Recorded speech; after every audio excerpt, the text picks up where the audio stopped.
नमस्कार। अभी हाल ही में हमने एक डोसी नारनौल युद्ध के ऊपर एक वीडियो जारी किया था। तब बम्बई से हमारे एक मित्र हैं संजय जी, जो हमारा इतिहास का हर एक वीडियो देखते हैं। उनका फोन आया कि उन्होंने बताया कि हालांकि उनका इतिहास से कोई लेना देना नहीं है, लेकिन उन्होंने बताया कि वो युद्ध के जितने भी वीडियो हैं वो सारे के सारे देखते हैं। संजय जी के बारे में बता दूं, वो रियल एस्टेट व्यापारी हैं और उनका ये कहना है कि युद्ध के अंदर जिस रणनीति से युद्ध जीता जाता है, युद्ध जीतने वाले राजा ने क्या रणनीति अपनाई, किस तरह से वो सक्सेस हुआ, ये सारी की सारी युद्ध से हम प्रेरणा लेकर के, ये बातें सीख करके हम वो अपने बिजनेस के अंदर भी अप्लाई करते हैं और उन्हीं की योजनाओं के अनुसार, यानी उसी रणनीति के अनुसार अपने व्यवसाय में भी हम सफल हो सकते हैं। उन्होंने ये भी अनुरोध किया कि आगे भी इस तरह के युद्धों के आप वीडियो बनाइए जहां पे छोटी सेना ने किस तरह से बड़ी सेना को पराजित किया। तो प्रस्तुत है घाटवा युद्ध के ऊपर यह वीडियो। घाटवा युद्ध महाराज शेखा जी और घोड़ों के मध्य लड़ा गया था। गौड़ राजपूत जो थे वो शेखा जी के निकट संबंधी थे और बहुत ही तकड़े योद्धा थे, वीर थे, और उनकी जो सेना थी शेखा जी से 3 गुना बड़ी थी। उसके बावजूद शेखा जी ने घोड़ों के ऊपर विजय हासिल की। तो शेखा जी ने किस तरह से विजय हासिल की, उनकी क्या रणनीति थी, घोड़ों ने किस तरह की रणनीति अपनाई और उसकी काट के लिए शेखा जी ने किस तरह की रणनीति बनाई, ये सब जानिए इस वीडियो में। झूंतर 16वीं शताब्दी में गौड़ राजपूतों का एक शक्तिशाली केंद्र था। उस वक्त कोलराज गौड़ वहां का शासक था, जो स्वभाव से घमंडी, उद्दंड व अभद्र प्रवृत्ति का व्यक्ति था। वह अपनी स्मृति को चिरस्थायी बनाने के लिए एक कोलोलाव नाम से एक तालाब बनवा रहा था। उसने नियम बना रखा था कि उधर से जो भी राहगीर गुजरेगा उसे 1 टोकरी मिट्टी खोदकर निकालनी होगी। जो राहगीर इस नियम का पालन नहीं करते उनसे उसके सैनिक बलपूर्वक पालन करवाते थे। एक दिन एक कछवाहा राजपूत अपनी धर्म पत्नी के साथ उधर से गुजरा। गौड़ सैनिकों ने उसे रोका और नियम बताया। उस राजपूत ने नियमानुसार श्रमदान कर दिया। उसकी पत्नी बहली में बैठी रही। बहली मैं आपको बता दूं, 2 घोड़ों द्वारा खींचे जाने वाली गाड़ी को कहा जाता था। गौड़ सैनिकों ने महिला से भी श्रमदान करने का जोर डाला। उक्त राजपूत ने अपनी धर्म पत्नी के बदले खुद ज्यादा श्रमदान करने का कहा, पर सैनिक महिला से ही श्रमदान कराने पर अड़े रहे और अपने सरदार के हुक्म से महिला को जबरन बहली से उतारने लगे। इसी बात पर विवाद हुआ और इसी विवाद में महिला के पति व सैनिकों के मध्य झगड़ा हुआ, जिसमें महिला का पति मारा गया। महिला ने रास्ते में ही अपने पति का दाह संस्कार किया और उक्त तालाब की मिट्टी निकालकर अपने पल्लू से बांध ली और वो मिट्टी, पल्लू के बंधी हुई मिट्टी लेकर के वो सीधी शेखा जी के दरबार में उपस्थित हुई। शेखा जी को पूरी घटना बताने के बाद उसने अपमान का बदला लेने के लिए निवेदन किया। साथ ही उसने वो जो मिट्टी अपने पल्लू में बांध के ले आई थी वो शेखा जी के चरणों में डाली और कहा कि ये मिट्टी आज आपके चरणों में है, यदि आपने मेरे अपमान का बदला नहीं लिया तो ये मिट्टी आपके सिर में होगी। महिला के अपमान का बदला लेने के लिए राव शेखा जी स्वयं अपने कुछ सैनिकों के साथ जूतर गए और कोलराज का सिर काट लाए। कटे सिर को उन्होंने अपने गढ़ के दरवाजे पर लटका दिया ताकि लोगों में संदेश जाए कि महिला का अपमान करने वालों के साथ शेखा जी यह व्यवहार करते हैं। शेखा जी की यह कार्रवाई घोड़ों को उकसाने के लिए काफी थी। घोड़ शेखा जी से भी ज्यादा शक्तिशाली थे। इस बात को लेकर शेखा जी व घोड़ों के मध्य 11 वर्ष तक खूनी संघर्ष चला। 10 युद्ध हो चुके थे, पर गौड़ शेखा जी की हत्या कर बदला लेना चाहते थे। मारोट के शासक राव रिडमल जी घोड़ों के मुखिया थे। आखिर घोड़ों ने अपने मुखिया के नेतृत्व में एकत्र होकर घाटवा नामक स्थान पर राव शेखा जी को युद्ध का निमंत्रण भेजा। घोड़ों ने जो निमंत्रण भेजा वो इस तरह से है। गोड़ बुलावे घाटवे, चढ़ आओ शेखा, लश्कर थारा मारना, देखण रा अब लेखा। गौड़ सरदार रणमल जी रण में कौशल और अनुभवी व्यक्ति थे। उन्होंने राव शेखा जी व उसकी सेना का सर्वनाश करने के उद्देश्य से कूटबद्ध व्यूह रचना रची। इस रचना में शत्रु सेना को चारों तरफ से घेरकर युद्ध में समूल नष्ट कर दिया जाता है। अदम्य योद्धा महाराव शेखा जी नामक पुस्तक में कर्नल नाथू सिंह जी ने इस युद्ध व इसमें दोनों पक्षों द्वारा रची जाने वाली युद्ध रचनाओं व घटनाओं पर विस्तार से लिखा है। हमने भी ये जानकारी उसी पुस्तक से साभार ली है। कर्नल नाथू सिंह जी के अनुसार इस व्यूह रचना के लिए काफी संख्या में सैनिकों की आवश्यकता होती है। इस युद्ध के लिए 22,000 गौड़ योद्धा एकत्र हो चुके थे।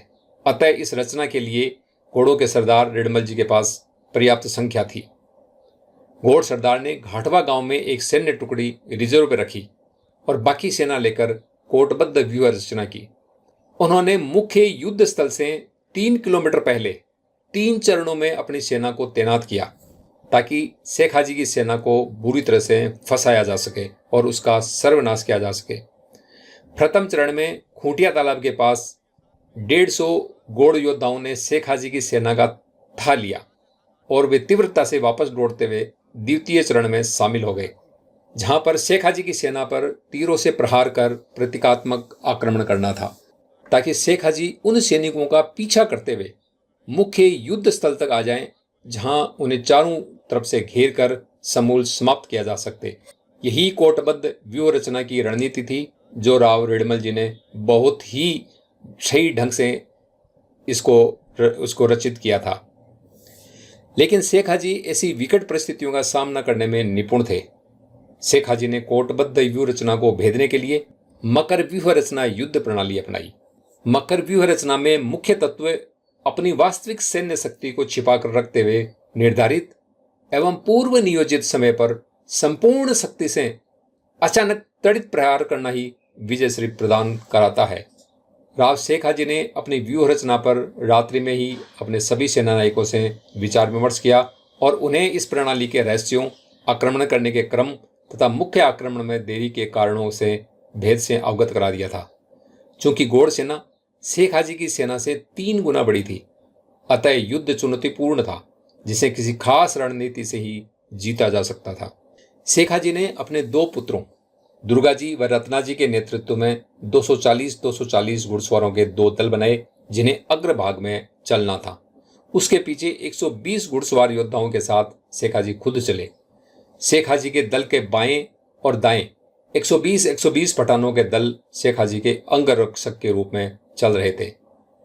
पीछे जो बेलियां थी, जो 2 घोड़ों से चलने वाली जो गाड़ियां थी, उनके अंदर शेख हाजी का ध्वज, वाद्य यंत्र और एक गाड़ी के अंदर उनका जो औषधालय था, जिसमें वैद्य जी वगैरह अपनी घायलों का इलाज करने के लिए जड़ी बूटियां लेके बैठे होते थे, वो औषधालय का एक वाहन था।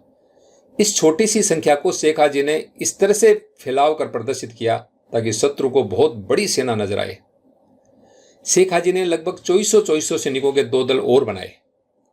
बाएं भाग वाले दल का नेतृत्व उनके पुत्र आबाजी, असलाची, त्रिलोक जी कर रहे थे और दाहिने वाले दल का नेतृत्व उनके अन्य पुत्र कुंभाजी, भारमल जी, रेडमल जी, भरत जी व प्रताप जी कर रहे थे।